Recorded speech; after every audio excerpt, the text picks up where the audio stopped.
I am Ann Mays, and we are rocking with Video Wayne. It's a pleasure to have you. I heard your story, and it's definitely not everyday conversation. Definitely a major thing from your association and your who your family is and your history in New Orleans thing. So I want to start with, what do you feel the world know you most from? Ann Mays. They know me from being Ann Mays. Okay. They know me from my brother Warren Mays. Okay. From the song Get It Girl in New Orleans. What part of the city?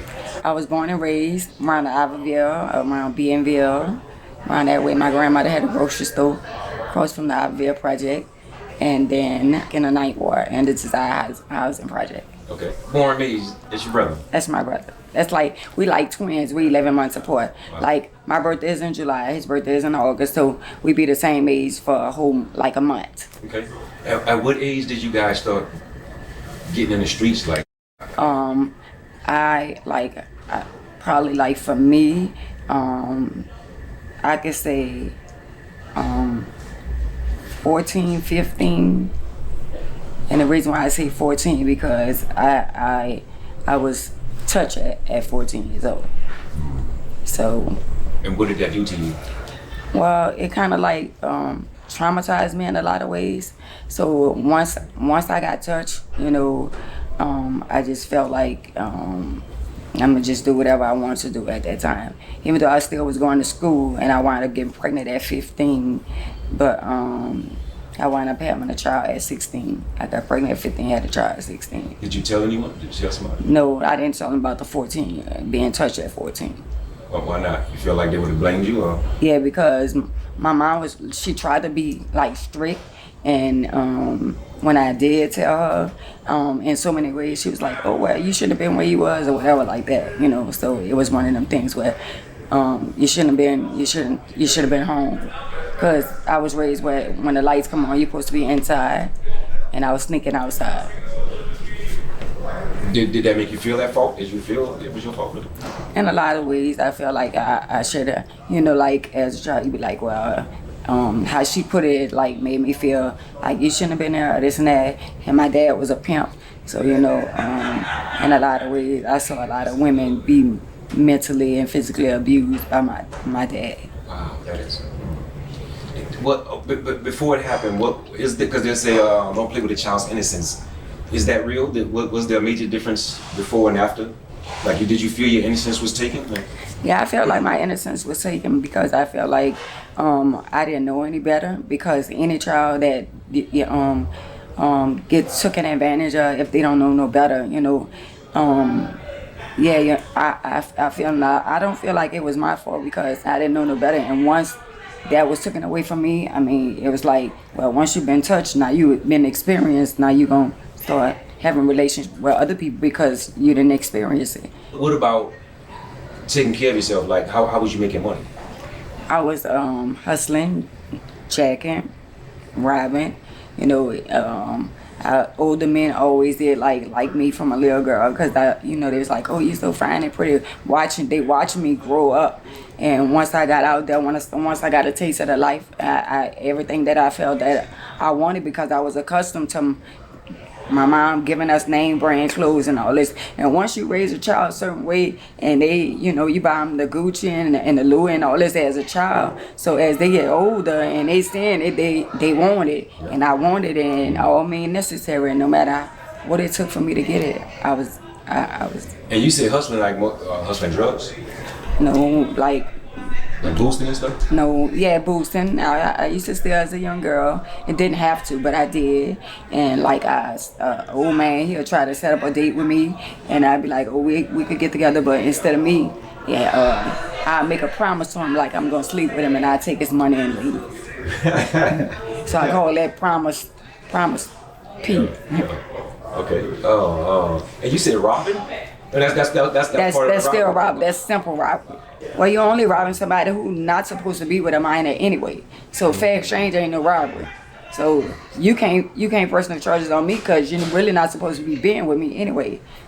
You know. How you get turned on to that? You just Well, I guess by my dad being a pimp and my mom, hustling is in our genes. Like my grandmother was like, God bless her soul, a madam. Like my grand a longshoreman. Like I lend money, like and you pay me my money back, I get more than what I lent you. So I come up like it was hustling in us. Like say like my daddy a pimp, like the same like my daddy lived. I was like a female pimp, like.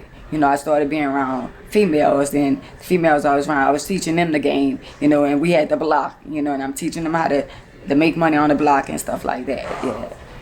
Was your dad, you said your dad was a pimp? Yeah, my dad was. How was your guys' relationship, you and his relationship? Well, my dad was in Angola, Louisiana prison, the majority of my young life. He was beat up by the police as well. They tried to throw him off the Claiborne Bridge and stuff like that. So I don't know if my dad was into the drug life or whatever, but I'm sure he was, but I don't know for sure. So I can't really elaborate on his life story. But I know he had a hell of a life. My dad was a singer. My dad used to have concerts at the auditorium. My great grandmother used to sing with Mahalia Jackson. So we do have like music in our genes. Yes. Wow. Actually, just greatness, period. Because we talk about the jacket that you have on. Yeah. That's family as well. Yeah, this jacket is my nephew, M-Line. Get it, girl. Don't stop.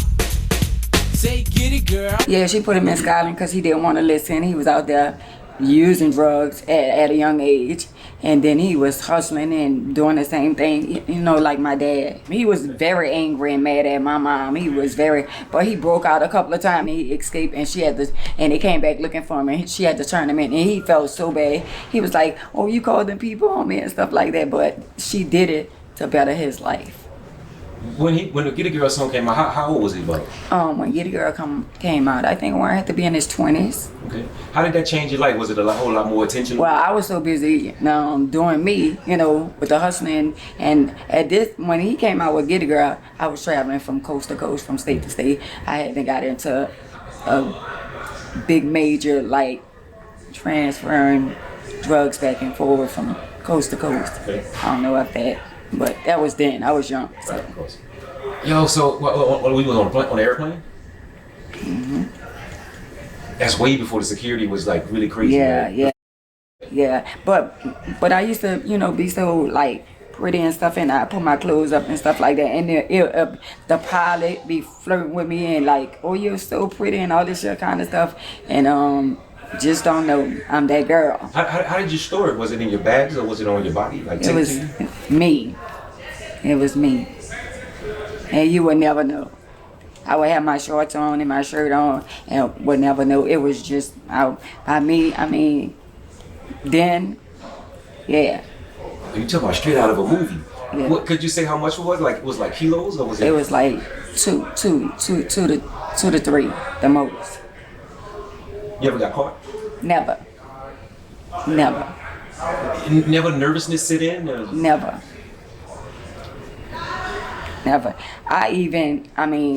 Like the guys who I was doing a run for, and I had a beautiful car. My car was like, like my paint job on my car back then. I got my car painted. It was a candy operator and stuff like that. And when I made one move, the guy was like, "Well, when you come back," because I put my car in the shop because somebody had scratched it, and he was like, "Well, when you come back, we're gonna pay you when you get back or whatever." I was like, "Nah, we ain't doing that." So they didn't want to pay me. So when I left, and I never gave them their stuff. Like, nah, we ain't doing that. So I just jacked them. They jacked me and I jacked them back. And they was talking about like taking my life or whatever. So I decided the guy always wanted to be with me or whatever. I decided to sleep with him. Like, and then I put the pion under the pillow when we went. And I was like, and then I pulled it from under there and I was like, "Word on the street that you supposed to be gonna pion me." And he was like, "Huh?" I was like, "Well, just in case, So I was that girl, like, word on the street. So I'm gonna get him to the hotel, and I got him to the hotel, and I was like, "So word on the street. So what you gonna do?" And he was like, "No, it ain't like that, and this and that." you know. So they just squashed it. We squashed it.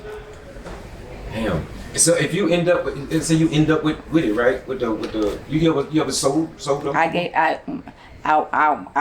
The one I jacked, I took it and I made my money off it. So that's where I was going, right? So if you ever been like hand in hand and you've been hustling, you ever been robbed? Yeah, I've been jacked. I've been jacked out of $30,000, $20,000. Yeah, I went to make I went to do an exchange, and while I'm sitting waiting, they went out the window on me. While I'm waiting, They ran off with it. yeah, they went out the window, 2 brothers. But I'm waiting with my on my lap, and I'm waiting for them to come back. And if they tried something, I'm waiting, but they went out the window on me, and I ain't never seen them since this day. I saw them. I went caught them. But they went out there. They was at a restaurant and they went out the back door of the restaurant. I went to run them down.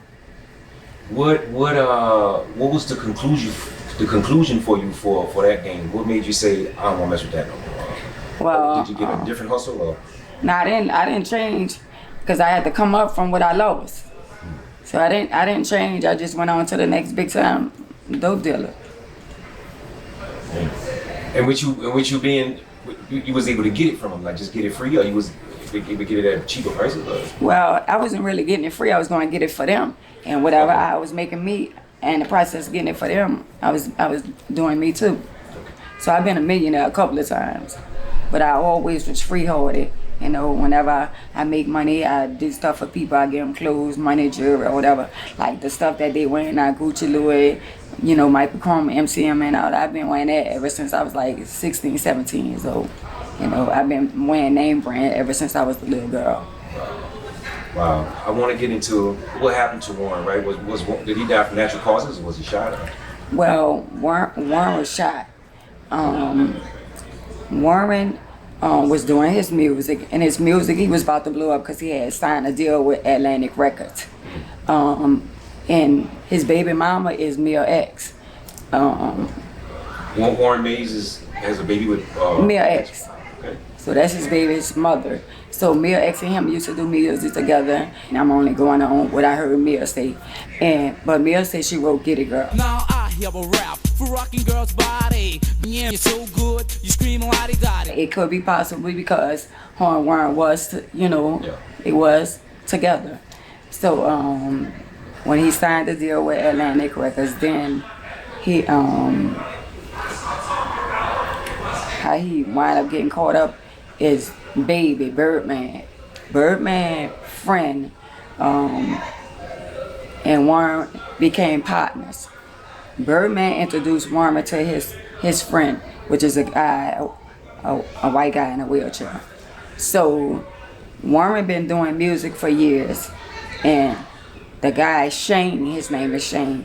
Shane wanted to take over the music business with Warren, and they was partners. So he told Warren something like the music was distorted or something like that. And Warren was like, no. And so they had an argument about the music or whatever like that. So Warren had a concert. And at the concert, I could see the tension at the concert. I saw this like a wreck just waiting to happen.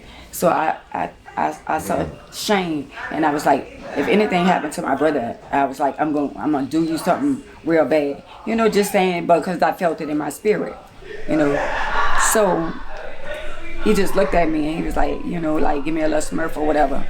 So Shane and Warren, had a falling out because of the music. And Warren had his own studio on Julia Street around the Superdome. And him and Shane was in partners. So some kind of way they got into it. And all I know is word on the street that Shane was supposed to be gonna put a hit out on my brother.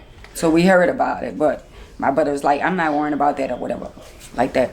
So Warren went to the DMX concert, and the DMX concert was at the auditorium. So I'm saying what I heard. So Warren had another little guy in the car with him, which was one of his artists, because Warren had a lot of artists like that. And Warren used to work with Mystical as well. And Warren, Soulja Slim did a song on Warren as well. The soldier stomps that he invoked. I mean, he acknowledged Warren in his stomp. So Warren was coming from the DMX concert. When he was coming from the DMX concert, he got to Orleans and Claiborne. So it was a guy that I used to date when I was like, I had to be like 17, 18. We never been intimate. We just date, you know. And he liked me, but I ain't like him enough to, you know, be intimate, whatever. So, well, Warren was making that turn. The guy Shane turned in front of Warren to distract him, and when he distract Warren, the guy who liked me, was dating me, is the one that unalived my brother, which he's passed away now because he was coming across the causeway, and breaking news, he killed himself on the Causeway Bridge. The guy who allegedly killed my brother, but the one who put the hit out on my brother, he's still alive. He don't live in New Orleans, but he's still alive.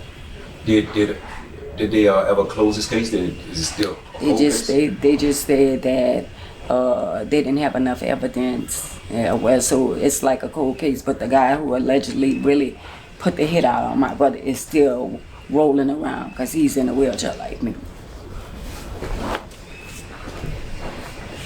That's New Orleans. I was asking, you said you played a game of Russian roulette before? A real life game of it? Yeah, I was a young girl, and it was me and my sister. My sister, Emline, which is Emline, mother. They call her Sunshine.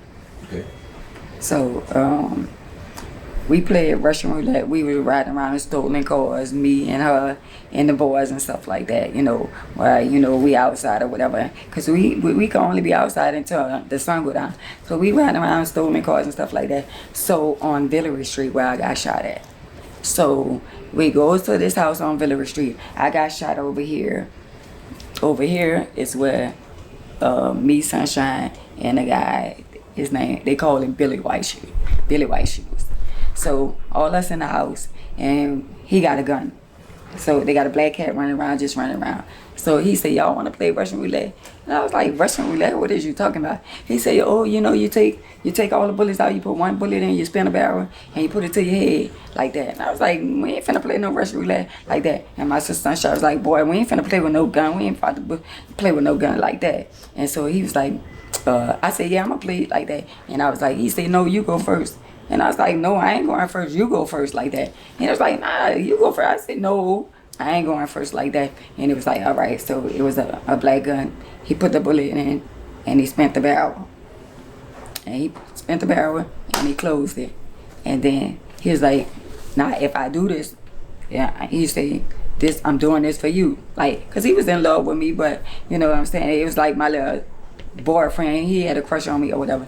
So he spent the barrel, put it to his head, click, and it didn't go off like that. And they're like, come on, it's your turn, it's your turn. I said, boy, it ain't my turn, nothing. I say, I ain't finna put no, you know, I'm young. I say, I ain't finna put no, I say, you won't play. I say, we playing it, but you do you. I say, I'm not doing it like that.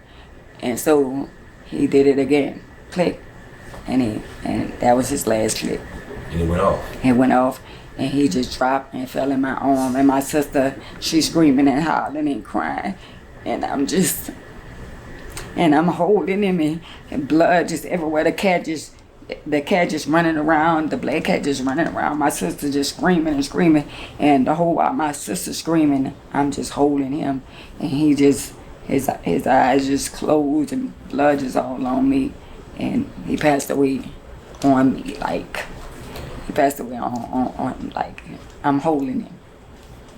When the police get there, did they try and fault you for it? No, they didn't. We was young, and we had to explain, and my sister was right there, and you know, we just had to tell exactly what happened, you know, and they were trying to see whether it was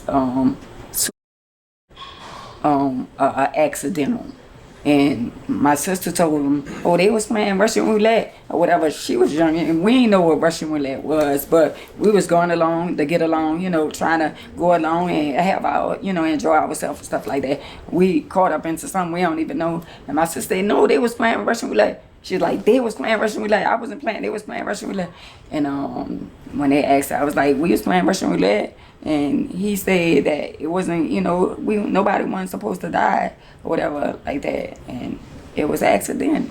He ain't really know that it was gonna go off, you know. I guess he just like, he spent it. Like when he spent it, didn't go off the first time. And he did it again. And that was it. That was it. And he himself in front of the same house where I got shot. Years later, I got shot in front of the same house. Villery Street, I got shot right here, across the street. The guy killed himself right across the street and died in my arms. My grandmother's store on Villery Street. When I got molested, I was coming from Villery Street, and my grandmother's store was like over here, and they had the tracks, and they have the park. And they had where you could go under the underpass to get to the 6th ward. And a guy snatched me and tried to molest me on that same street under the overpass. He grabbed me around my neck and like choked me and begged me to, he said, say, please let me go, please let me go. So I had to literally like beg for my life. And the guys was playing basketball. My little brother, I remember playing this day, my little brother was playing basketball. And it was like when you, if somebody tried to grab you, scream here. So when I was going, I fake screamed. And it was like, they came.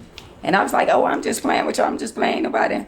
And when I walked under there for real, a guy, a big old black guy, grabbed me around my neck and was trying to literally like me. And he had me beg for my life. And that's how I get to get away.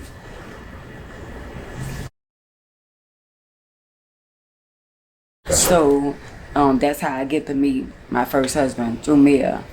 By my brother Warren being over there by Mia, and that was her cousin, and he saw me, you know, and he went to St. Aug, a good boy. He'll tell people, you know who my old lady is? Aunt Mays. I'm with Aunt Mays. That's my girl. You know, that's my old lady, and this that Aunt Mays. You know, so I wound up getting pregnant for him. You know, I had 2 kids already. The guy I was sleeping with at 15, my husband started cheating on me with his sister. Okay. And I used to sleep at their house when my mama was looking for me at 15. I used to sleep at their house. So I know this young lady who my husband was cheating on me with. And I never knew that he was cheating on me with her. Everybody knew he was cheating on me with her but me. And when I found out, I was devastated because I felt like all us grew up together. So we have second lines in New Orleans. So I was going to the second line that day. I got shot. And before I went to the second line, I went to my grandmother's house. And my grandmother was like, oh, you look so pretty. You know, she know what I was going through with my husband. And she was like, don't go out there to the second line and get yourself in no trouble. Yeah, she said, you look so beautiful and this and that. You know, people talk to you. You hear them talking, but you're not listening. You know, I know she was talking, I heard her talking, but I wasn't listening to what she was saying. Had I listened to what she was saying, I would have took heed. So the young lady who shot me, she was in the second line. All I know is when the second line was about to be over, it was over, I was leaving and I was riding in my Jeep. And when I was going up Villery Street, I looked to my left and I saw her bent over in the trunk of the car that I used to drive with my husband. I mean, we still married. See what I'm saying? So when I got out the car, I approached her, but I got to back up a little further. So one day I got stopped by NOPD, the police, and I had a traffic attachment. So they took me to jail. I think it was a weekend. And I stood in jail like a day or whatever. While I'm in jail, they called him to get his kids, and he took the kids. So when I got out, I found out, my mom just had moved out the house that her mom just moved in, and now my husband didn't help with her with my kid. So somebody told me where the house was, and when they told me, I was like, oh, that's the house my mama used to live in, like that. So I went out there, and I told him I was outside to bring my baby outside. So he brought my baby outside, and I was mad, you know, but I didn't do anything. I didn't cut up or nothing like that day, but I really was mad. So back to the day that I got shot. So when I saw her, when I got out the car and I saw her, and I was like, didn't I tell you to stay away from my kids? Like that. And she was like, yeah, like that. So I was like, okay. So it's two of them, her and her friend, and they're in the trunk of the car. Now, mind you, to be honest, I knew she carried a gun, right? I used to carry a gun, but I didn't carry a gun anymore because I didn't want I wasn't living that life no more. So I gave up all that life. I wasn't carrying a gun. But everybody know me from carrying a gun because I almost unalived somebody before. So that's why I really got popular, because it was like, this girl here, you know. So she knew the type of person I was. So if you know how a person is, like people were saying, oh, she was scared of me and this and that. If she was so scared of me, why mess with my husband? You know that was my husband. If you know I was the type of person, she knew who I was or whatever. If you were scared of me and you know I'm that type of person that they portray me to be, why would you be with my husband? Because you know, if I know he's a bad guy or whatever, you know, I'm gonna be like, you know what, I'm not gonna deal with that because I know it's gonna be consequence and repercussion. So after I approached her and I said, and she was like, well, you need to take that up with your husband. Because we were standing up there after I said what I said, and I was like, well, it's two of them. I really wanted to fight. I really wanted to do a like cat fight, like a little, because I was already in my feelings and my emotions. So so we wasn't about to fight, so I was walking off. I walked off, and before I could get to my car, she said, B, which is that, you know, you need to take that up with your husband. And I was like, what you call me? So that turned me back around. So when that turned me back around, I walked toward her and I slapped her. I did slap her.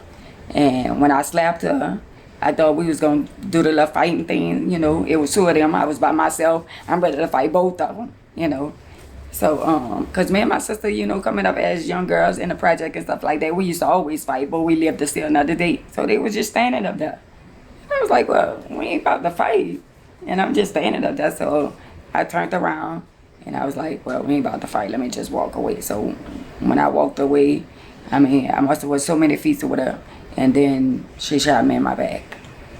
Before I could get in my truck, I was walking toward my truck, and one shot, she shot me in my back, and I don't remember nothing. I was in a coma since then. Damn. Did you hear the shot? No.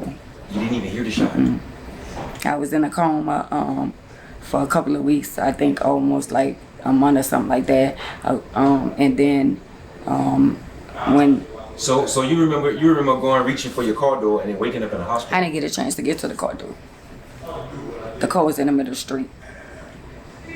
When you woke up? When I woke up, I had woke up out of coma, and I remember my husband standing over me. I remember when I came out the coma, I remember him standing over me with some flowers, and he was about to say something, but I don't know if my pressure went up, so I think they asked him to leave. And when they told me I was paralyzed, that didn't dawn on me. It was like, I really was like paralyzed. And they asked me, can I feel my legs? And I was like, no. That really didn't, me being paralyzed didn't set in until it was time for me to go to rehabs. And that's when I realized that, oh, I can't walk. So I had to learn how to take care of my kids from a wheelchair. From the rehab, I had to learn how to get them up off the floor and stuff like that. And then years later, we went to court, like, back and forth to court, and yeah, what happened with her? They found her. Well, we had a jury trial because she went to jail. She went to jail twice. She got out on bond, and then years later they revoked her bond and locked her back up, and she got out on bond again. And we went to court a year later, and And then the judge didn't want to do a judge trial because he knows she shot me in my back, and it was automatically a guilty if we would have had a judge trial. So the judge let the jury decide. And the jurors, they painted me as a, like, I never been convicted as, like, when I did shoot and stuff like that, I never was convicted as, like, I never was a convicted felon. And so they brought up my record years ago. They made it seem like I was the one more aggressive, and I was more in the streets when she wasn't. Well, you shouldn't have never approached a woman and this and that. But that was my husband. You know, at the end of the day, I didn't go there to fight her. I asked her a question. You know what I'm saying? And she said what she said. Yeah, today maybe I shouldn't have put my hands on her, but I went out for my emotions. She knew that was my husband. She knew that was a married man. She didn't care. She put herself in the equator. And for women to be like, oh, well, you shouldn't have ever approached a woman and this and that. You never know, and you never can't say what you're doing until you be put in this situation. You know, and I was put in a situation where, you know, it is what it is. And I'm the one, you know, she's still with him. They still married 30 years later, you know. Today? Yeah, till this day, he's still with her, you know. But at the end of the day, you know, I feel like I got the end of the stick because you divorced me while I was in the hospital. And I could have filed a lawsuit against her. I could have got spouse support.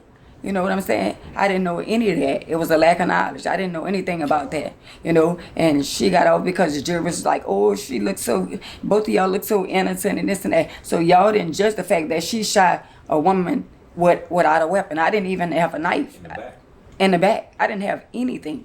And she shot me in my back. And at the end of the day, y'all judge her on, oh, well, she looked at like she was so innocent, and y'all looked at so innocent and this and that. But they got to understand and lied and said, oh, well, she's notorious. Oh, she just said, they painted a picture like I was such a bad person or whatever. Yeah, I've been in jail before for shooting somebody, but it was a man that was abusive to me, you know. And thank God that I didn't unalive him, even though somebody else did, but still, it didn't make it right. It don't justify what she did. I didn't shoot him in his back. You know what I'm saying?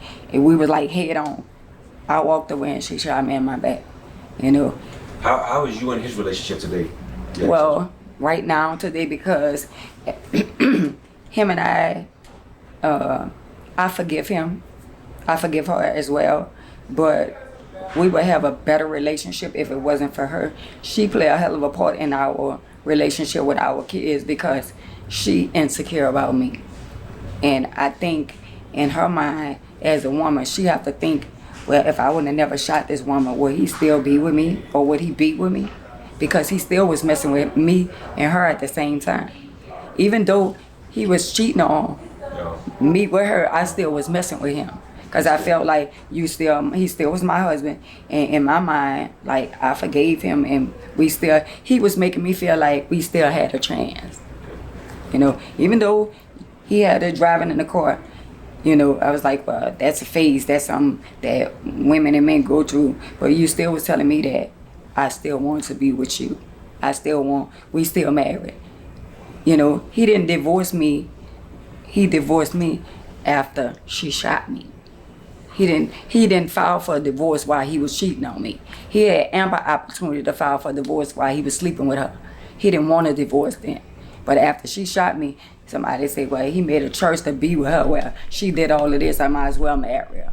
And that's what he did. And then now that I have kids and I got grandkids and stuff like that, you have to be a very strong individual to deal with the fact that from kindergarten, college graduation, from high school graduate, to know that the woman that shot you is sitting right there, right across from you, right there, unjustifiable shot you, and holding and touching and, you know, just interacting with your kids and grandkids. You gotta be a very strong individual. I don't feel like I deserve that. It's kind of like having to relive this shit all the time. Right. And now that, you know, I'm 59 years old and I got grandkids and he's still with her, and when they have function, she'll act like she can't be around me, you know, and stuff like that. Like, you know, it's just a lot of, you know, you'll think like years, 30 years, it's never over. It's still not over, and it's 30 years. It's still not over. And I feel like I forgave them, but they ain't forgive themselves. They have to forgive themselves. You know, I told her, the woman that shot me, I told her in her face, I forgive her. And I asked her why she shot me. And she was like, she did what she had to do. I said, over a man. Just think of the mentality. You didn't have to do that. That's what you chose to do. Was she apologetic when you spoke to her? She said, if you forgive me, you'll let it go.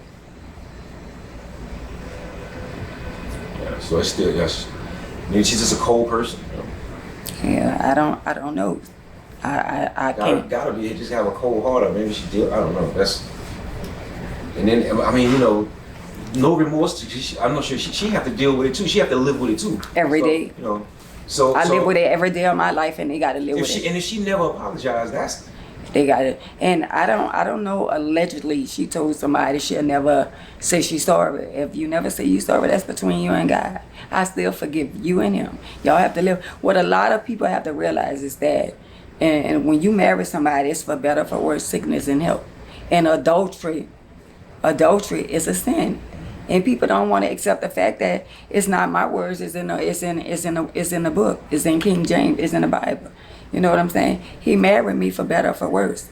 He wasn't even supposed to be able to get a divorce because I wind up disabled. And anybody that know when a person becomes disabled and you married to him, you cannot get a divorce. He got an illegal divorce with me. I never signed divorce papers. I never went to a divorce court. I never knew he was divorcing me. You just didn't know. You just didn't know at the time. I didn't know. I didn't know anything about a divorce. Okay, wait. Now, repeat that for me real quick. The bullet is in my chest right here. So my doctor is gonna do I have to have a scan. You know, like when you have lead inside of you, it's certain CAT scans you can't have. With the CAT scans and stuff like that, you can't have because a lead that's inside it. So when the weather changes, like outside, I can taste the lead. So I can taste the lead of the bullet inside of me. And you've been living with it for how long? How long has it been? I've been in this chair 30-some years. So the bullet is still enlarged in my chest. When she shot me, the bullet came from there and it's right here. It's close. It's where my heart somewhere and the bullet is just sitting there. And you said your doctor is. Can we talk about that? Can we say that? Yeah. So it's possible that he can remove the bullet. Yeah, they working on removing the bullet, as long as it's safe to remove it, and because the fragment of the bullet is touched the spine. My spine is not sterile. I'm not an incomplete, so that's the only thing that's stopping me from walking. If somebody like rub my back or massage my back, I can feel it all the way down to my legs. Yeah, because I had a friend of mine been shot. I think he was shot. I forget where he was shot. But when it rains or something happens, it makes his leg shake. It makes his nerves go crazy. Yeah, I had that muscle spasms. That's muscle spasms. I have those real bad too. Like if somebody make me real mad and I want to get to him and I can't, my leg's gonna be like, it's gonna be like I'm trying to get to him. But I feel like I probably would have been walking again because I am a very religious person. When it comes down, I'm very spiritual. Like when it comes down to God, I'm a great believer in Jehovah. But I feel like he didn't allow me to walk soon because I wasn't ready. Like if somebody pissed me off, I at one time, I'll be wanting my leg back. And now, I don't feel that way. I forgive people, but now that people be messing with me, if I get angry and I be going off like that, just imagine if I was walking. So I do know that if I wouldn't have wound up in a wheelchair, I would have been dead or in jail. The day before, that she shot me, but that Monday, they was coming to get me I was on probation. I had them violated my 5-year probation for writing a bad check. So had she wouldn't have shot me, I was going to jail for 5 years. Wow. So it was like, I do believe that it's good and bad. God allowed me to be here with my children. Or either you're going to be in jail away from your children, you're going to miss all this with your children. So it's good and bad, but I prefer to be, I'm in a wheelchair, but I got the opportunity to raise my kids and be with my children. Then being in jail behind bars. I think being in jail behind bars would have been even worse. So even though it's like, well, so you saying, but I'm not selfish. Being selfish is they bring me to jail and just let anybody raise my children, and it could have been anything could have happened to them and this and that.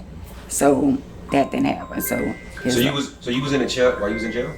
I didn't go to jail. Oh, okay, right. I wound up in the jail before I went to. Okay. I was about to go to jail that Monday. I got shot that Sunday. And so when they hit you with a coma, they wasn't just like they just let it go. I guess with the system, they're like, well, she didn't suffer enough. Just let her go. Just take her off probation. And it was for the charge that I was on probation for something that I was on probation for the drugs. The guy I was messing with was a big time drug dealer. They kicked in his sister's door. They found the drugs and all that in the attic. And it had nothing to do with me. But I went to jail and I'm with him. I'm going along to get along. I'm not no snitch. I'm not no rat. You know what I'm saying? So I'm going along to get along. And they gave us 5 years.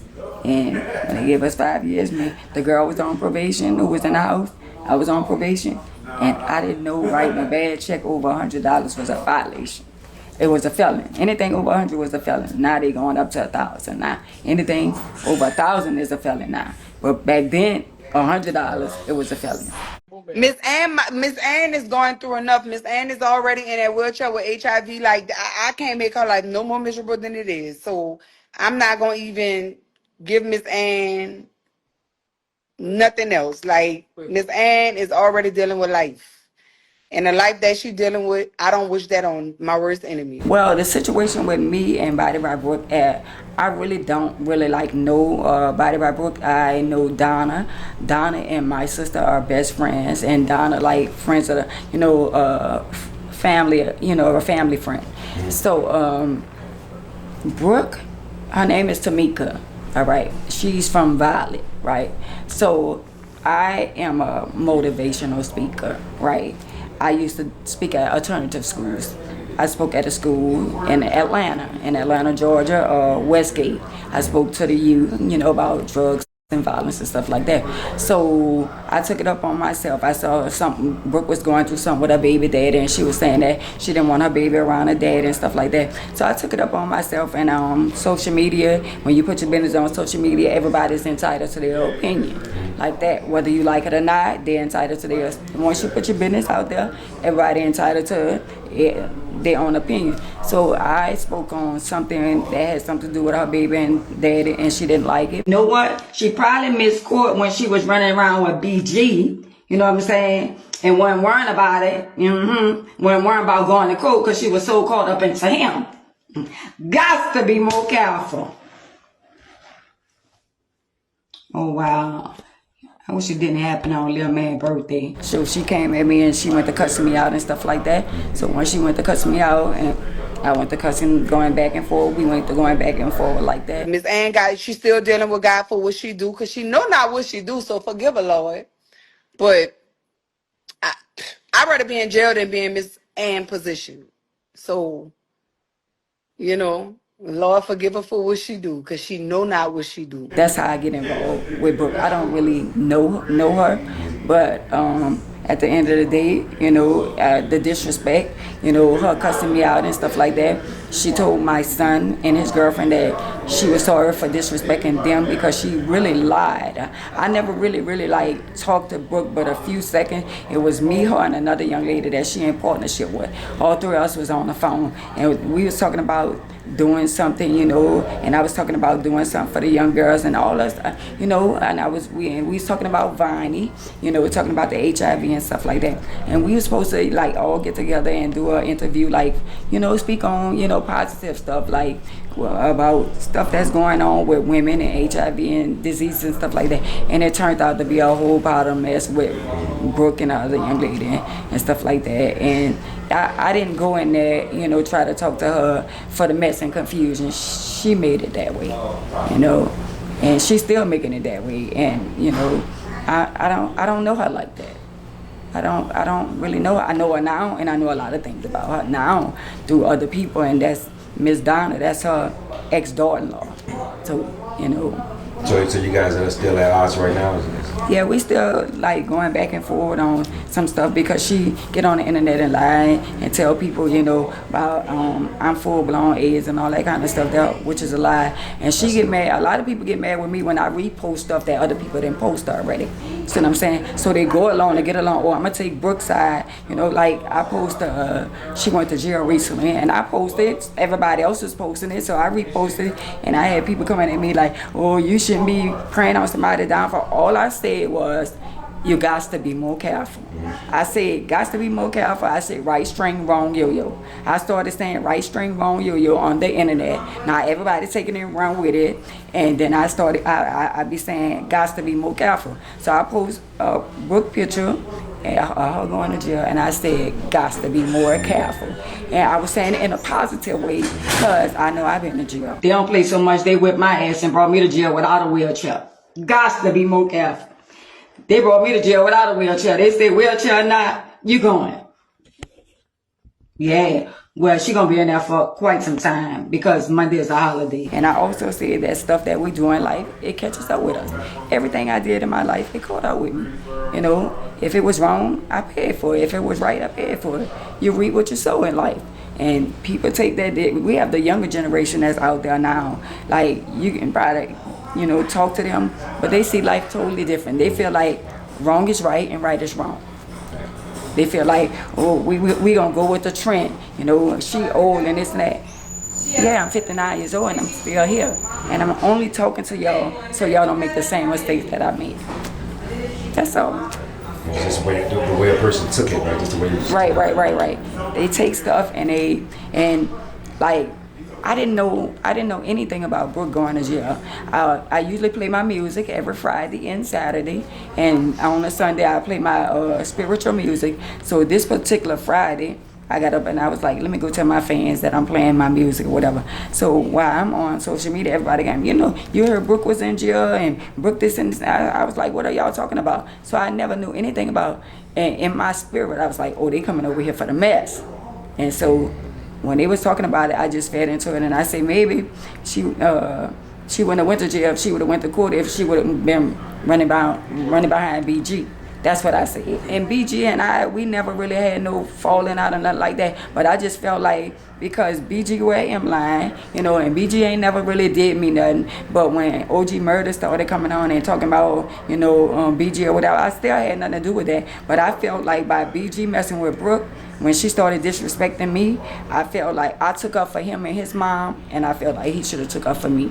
I feel like he should have told Brooke, you know, at the end of the day, let that go. You know, don't speak on Miss Ann no more because I got love for Miss Ann because but he didn't do that. So I was like, well, you know, I still like him, but I don't like him the same.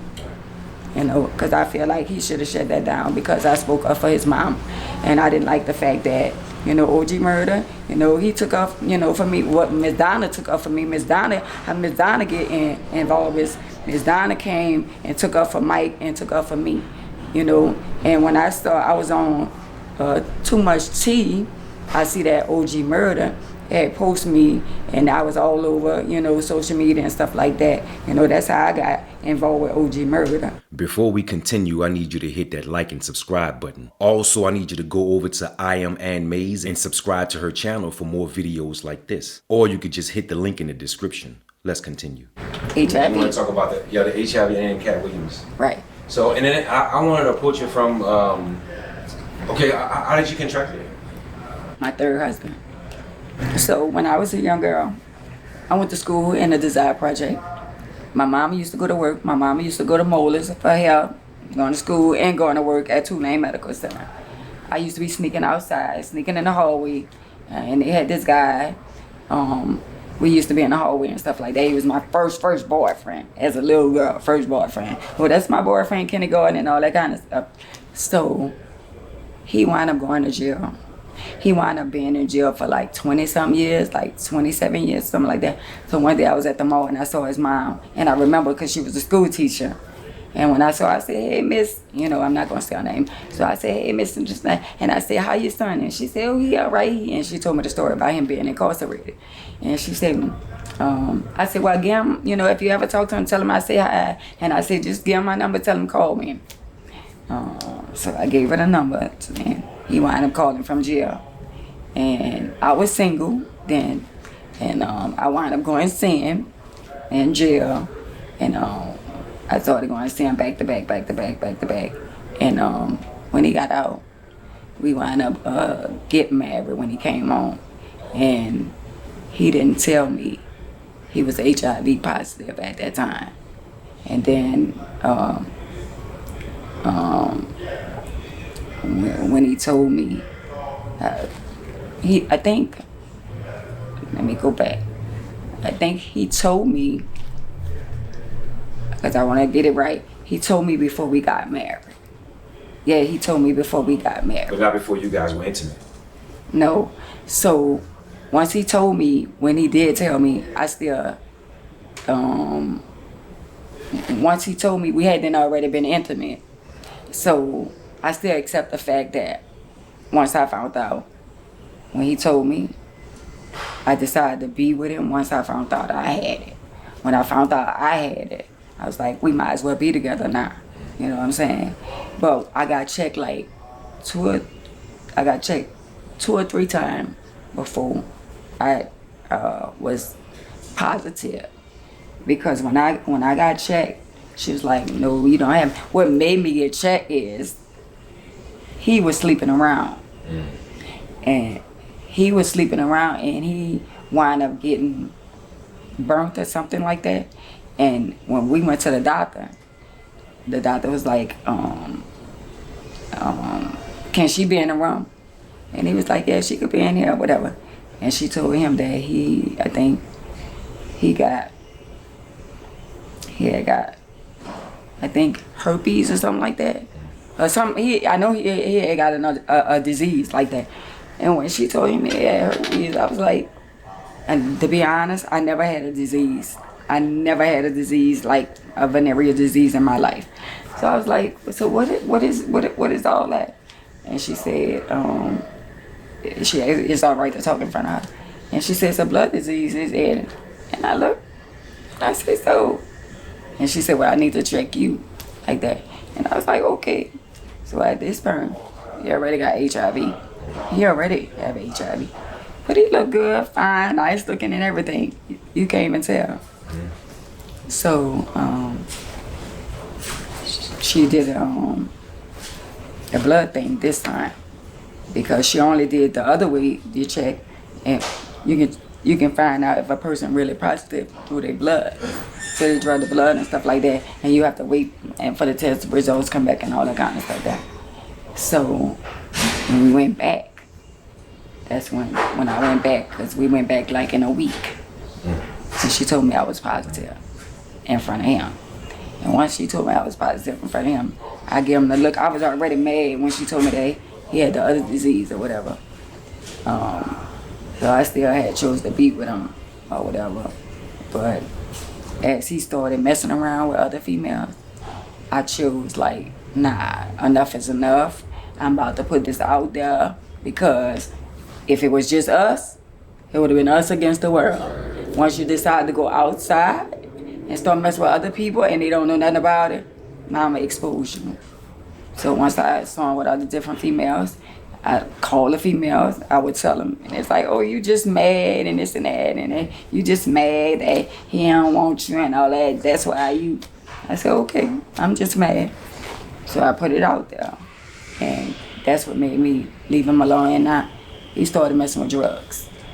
What was harder to deal with, being confined to the wheelchair, or when you found out you had HIV? Well, the wheelchair, that's like a piece of cake to me. The HIV, it didn't really bother me as much as I'm like, damn, I'm already in a wheelchair, and now you didn't add it on something. It really didn't really bother me, because I didn't really know that it was something that you can't really get rid of it. I just thought it's a disease that they give you medicine, stuff like that, and you be good. Until she told me that this is something that you got for the rest of your life. And, you know, and when I found out the real everything, like, about HIV, I was like, oh, wow, this is serious, you know. But I accepted it, and I'm like, well, you know, we gonna be together. In my mind, long as you and I together and we don't die together, we good.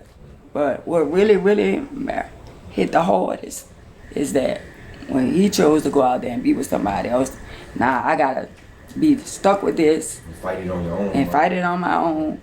And then ain't nobody in my mind at first, I don't want to be with nobody that, you know what I'm saying? Because I didn't put it out there now, you know?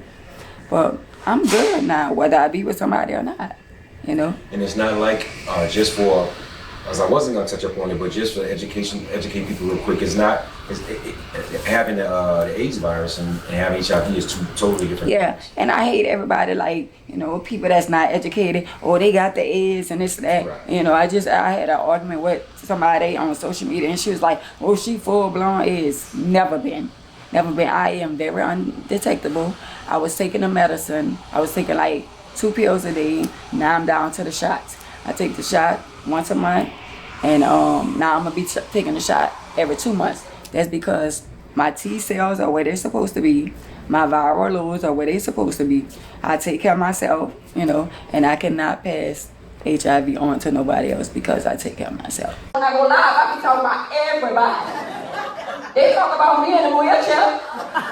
And then, y'all, I'm gonna be honest with y'all. I didn't know I was a comedian. I didn't never think about being a comedian till one day Peter Bizzle, his name is Peter Bizzle, he had the comedy shows and stuff like that, him and Blowfish, and I done shows with Rude Jew, you know, I done show with Tuffy, you know, I done show with a lot of the local comedians in New Orleans, and I went to the show, Peter had a show, and I was like, I could do that, and I told Peter, I said, I could do that. I said, I can make people laugh. And he was like, girl, please. He was like, they ain't easy like that.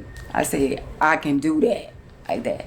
So he said, all right now, all right. He said, now mind you, Peter's best friend was the guy that killed my brother. His best friend was the guy that killed my brother. But that still had nothing to do with me and him. So he said, I'm gonna have a show. He said, I'm gonna put you on. He kept his word. So when he put me on the show, it was a sellout. So I remember my sister saying, girl, you ain't no comedian. They gonna laugh at you, not with you like that. They gonna be laughing at you. And I was like, girl, whatever. I said, I can do it, this thing. So I invited my family, my brothers came and this and that. And my sister was like, oh, you got to be born. You got to be somebody that did that from a child, whatever. I said, girl, I could do anything. I could do anything I put my mind to. So Peter said, well, such and such going to go, and you going to go. So he let me go. Because the funniest people be the headliners, and they leave them the best for last. So I went 3. I was number 3. I went up there. They was making phone calls. They was on the floor. And my brother was calling everybody saying, you was talking about he said she doing her thing. And they were saying, I gotta go behind that. I rocked out. Did you write your material? No, I don't write my jokes down. I get up there and I talk about, you know, what happened to me. I use my experience, my life experience, and turn it into a joke and make it funny. When I go live, I be talking about everybody. They talk about me in the wheelchair. And then, y'all, I'm gonna be honest with y'all. I might look like a little angel. I got my little dress on, this and that, but I had a house fire. And guess what? The fireman, this dress was in the house, right? And I asked the fireman, because this dress was brand new. I wanted to wear it and I wanted to bring it back. I talk about my children. I talk about myself. I don't talk about my audience unless they want to be talked about. But when I come in here, it's not about the audience. It's about my life experience. I'm going to make you laugh about me being in a wheelchair. I'm going to make you laugh about me rolling over your feet. I'm going to make you laugh about, you know, my children. I'm going to make you laugh about my spouse. I'm going to make you laugh about my feelings. Something like that. Yeah, I can see it too. How I get to meet Katt Williams is that my friend, his name is Sarah Augustine, right? And he wrote a movie about me. And Katt Williams was there. It was in Press Park. They filmed it in Press Park. So it was Katt Williams there. It was a couple of other ones that was with Katt Williams and stuff like that. So he was like, come out there and we doing a movie and stuff like that. I'll give you a little scene in the movie or whatever. So they gave me a little few minutes in there. I'm going across the street or something like that. So I met Katt Williams and I had my little son with me. He was playing football with my little son and stuff like that. Everybody was out there having fun. That's how I get to meet Katt Williams. So from then on, you know, me and Katt, you know, he interact with the children, so I fell in love with that part of him. So when Katt had the comedy show at the arena, so when he had the comedy show at the Lakefront Arena, I saw him, and I told the security guard, I said, tell him I want to talk to him. So he waved at me and jumped down off the stage and gave me a hug. And I said, I'm a comedian. So I'm officially, they already done told me, you officially a comedian. They gave me my plaque in New Orleans, like, yeah, she a real comedian. So I told Katt Williams, he said, well, I got 2 more shows left, I'm on tour. He said, I need to get you there. And I was in the back, you know, and the VIP room with him. And I said, I'm gonna get there. So I got there, San Antonio, Texas, and Corpus Christi, Texas. And when I went out there, you know, I went to the hotel. They was on the tour bus. He wanted me to get on the tour bus with him, to travel with them from. It was in Texas, but he still. And I was like, nah, I ain't doing that. I said I got a hotel. It was me and my nephew, so we was at a hotel, and I think we was in San Antonio first. No, we was in Corpus Christi first. And he was like, well, from here we going to San Antonio. We was in Corpus Christi, then we going to San Antonio. So we had to get from one place to another. And we got there.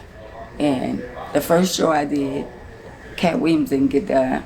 But even though he wasn't there, Katt Williams always come at 12, 1 o'clock in the morning. You know, he come in late. That's how he come to the shows.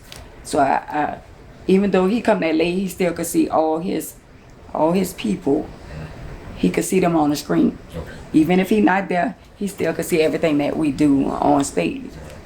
So I got up there. Me and him never had a conversation on how many minutes I'm going to do. None of that. At which I felt some kind of way, because I'm like, we never had this conversation on how many minutes I'm going to do, how long I'm going to be up there, whatever. But I still went up there and I did my thing. I talked to I talked to the one who plays Mr. Cooper. I talked to him, and I talked to all the other comedians, stuff like that. But Katt Williams, I talked to him when we was back at the hotel, and me and him talking. He was like, "You go up there." Just told me, just go up there and do your thing, you know. But can't fault nobody but me, fault no one but self, like my book, because I should have had a contract, you know. But I still look at it as the publicity, you know. That's how I look at it. So I did the first comedy show. And they told Katt Williams, yeah, your girl from New Orleans, she did her thing and this and that. So that let him know she good for the next show. So the next show, so when I went to the hotel before the next show, I went to the hotel, and Katt Williams had a young girl in there. And I know he said he adopted some kids or whatever. I don't know if that was his adopted daughter or whatever. She was a young girl. And she was like, he was getting dressed and she was helping him with his socks and this and that. And I'm gonna just be honest, I just didn't like the way he was treating her, because I know how my daddy treat women, and the way he was treating this young girl, I felt some kind of way, and I got caught up in my feelings because he had her dressing him, and I ain't like that. And you're a grown ass man, you got a young girl putting your socks on, dressing you. I really, really didn't like that. You know, I kind of like got in my feelings like that. So he was like, "What you gonna do? How many minutes you this and that?" So I'm like, "Well, this your tour. You supposed to be telling me how many minutes I'm gonna and how long I'm gonna be up there." So me and him had like a little disagreement or whatever, and I was like, "Oh," he said, "You come with us," and I was like, "Nah." He wanted me, and they had another woman that was supposed to be another female. All the rest of them was males, and they was supposed to be another female. So me and the female had a conversation. So me and her was talking or whatever, and I think Katt got in his feelings because he the type of person where he, once he noticed me, I was talking. I don't know if he didn't want her, discussing certain things or whatever like that. So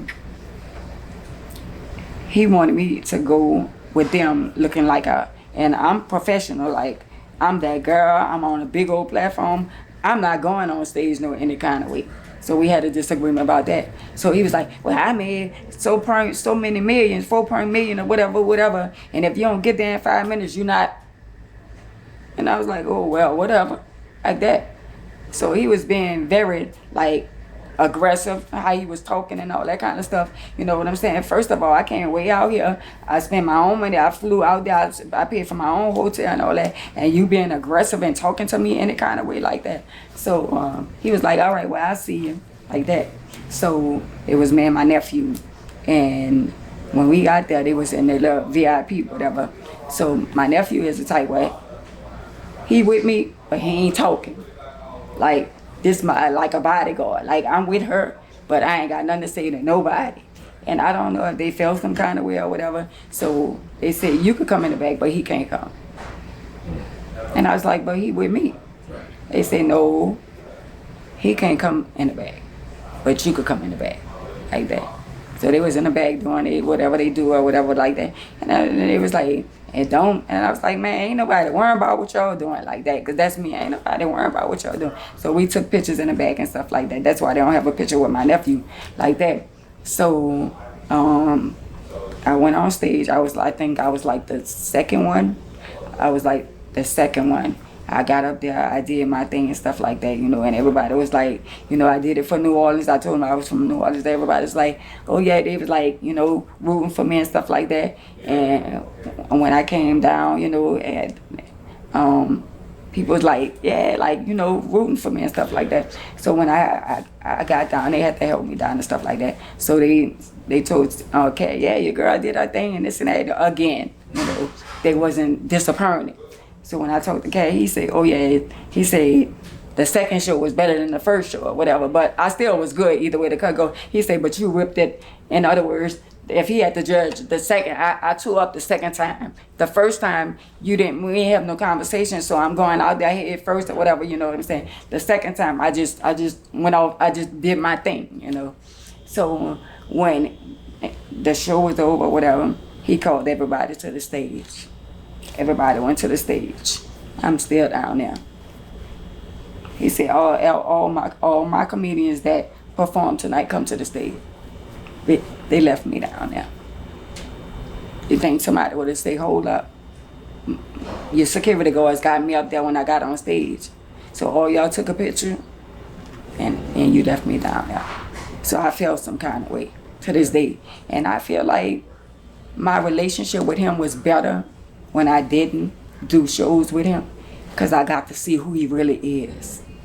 And I said, Katt exposes everybody, but I saw the real you. And me being close up with him got me to see the real him, especially when he had a young lady dressing him, helping him put on his socks, helping him put on his shoes and all that. And then you disrespect me and handle me some kind of way. Then you wouldn't get on a tour bus and then won't pay nobody. And I was like, really? So the other guy, his car had broke down. And he was complaining about how he gonna get his car and how he gonna get his truck fixed to get back where he came from. So it wasn't just me. He is very arrogant.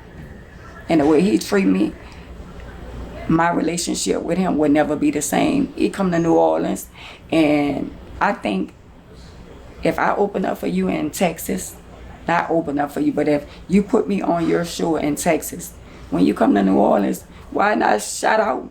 Why not send me a shout out?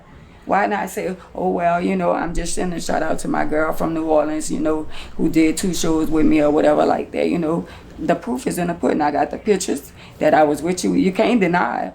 And you can't deny that I didn't come to your hotel and stuff like that. So at the end of the day, he is very arrogant. I would never do a show with him. Never. You guys had never spoken since that? We never talked on the phone or none of that. And everything. He done been to New Orleans several times, And I didn't saw him one time, and he'll see me, and Yeah, wave or something like that, or jump down, but our relationship would never be the same.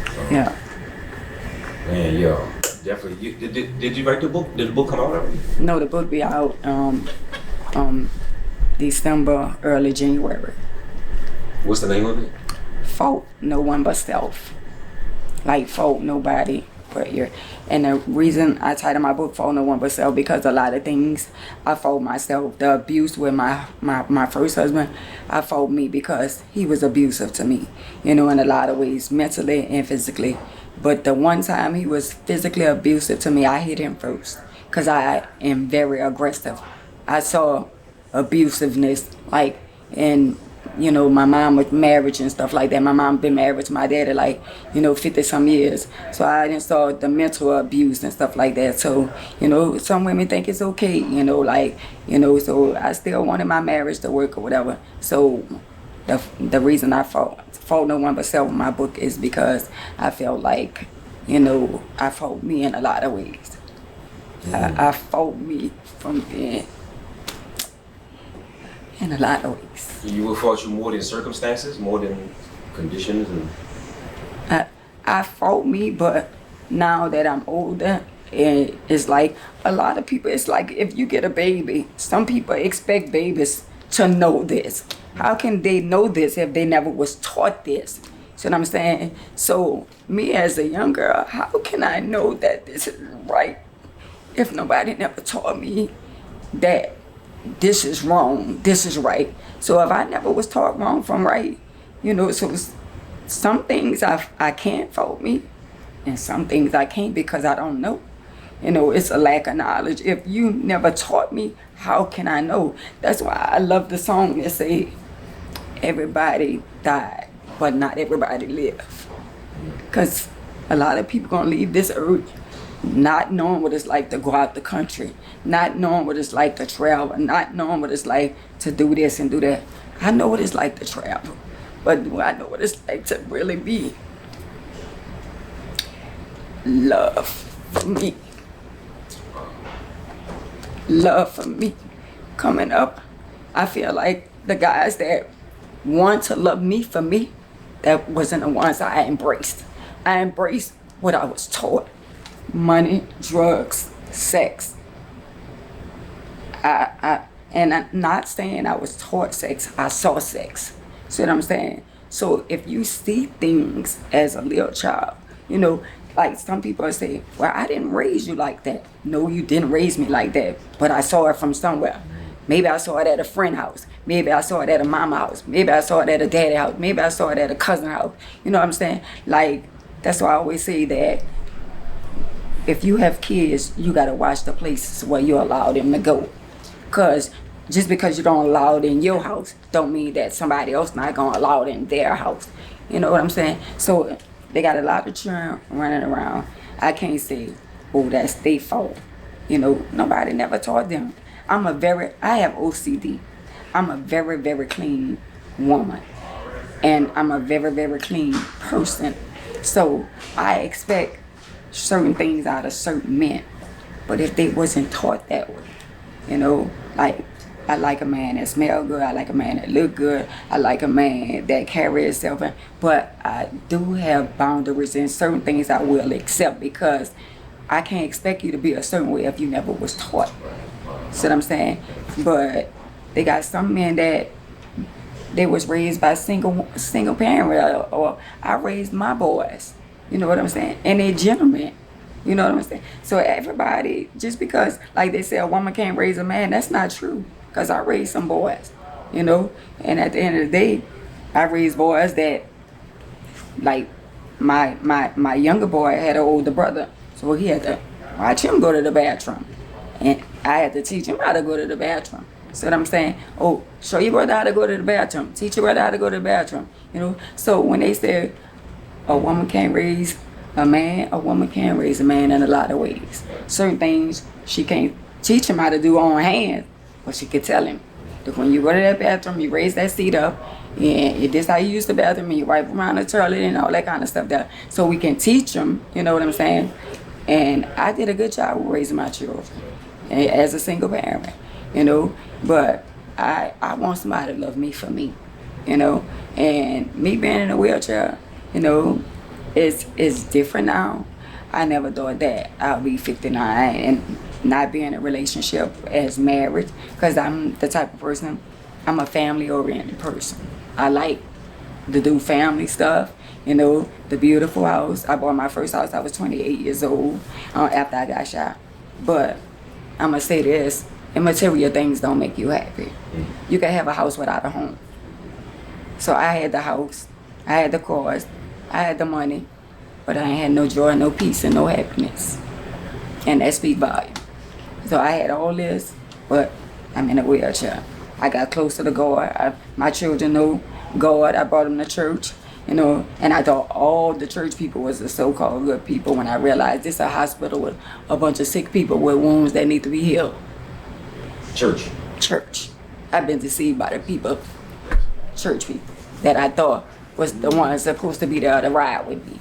And at the end of the day, a bunch of sick people. So now I don't go to church to look for the people. I go there to hear the word. And if I feel like the word is not being translated the way it's supposed to be, I'm not going to stay there. That's right. Something in the spirit letting you know.